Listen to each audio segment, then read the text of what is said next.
foundational for that.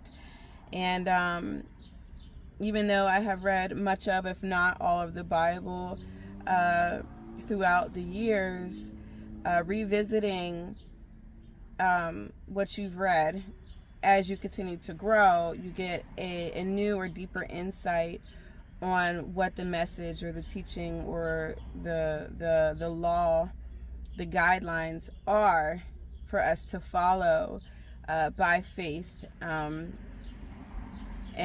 works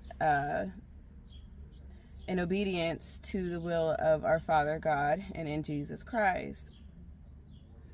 So I keep getting this, post to social media, get back in there, get on there, and it's for another video, I suppose, but I did take a L, and I came back up with the L. If any of you follow that, if you know, maybe at some point I could explain that further too. I'll say the L being Jesus.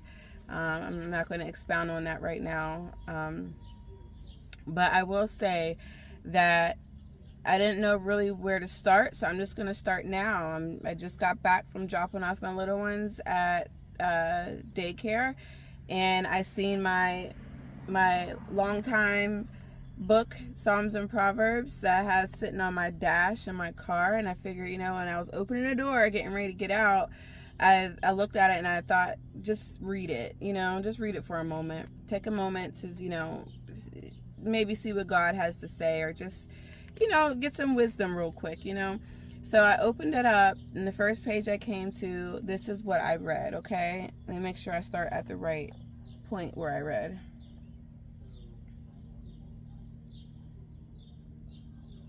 Okay. So I opened the book to 2 Corinthians 1, chapter 1, chapter 2. So I started at 2 Corinthians chapter 2, verse 3, and I'll read it to where I stopped.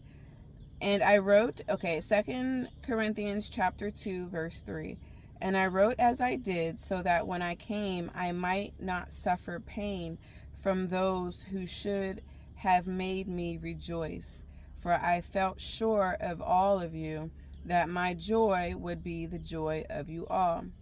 For I wrote to you out of much affliction and anguish of heart, and with many tears, not to cause you pain, but to let you know the abundant love that I have for you.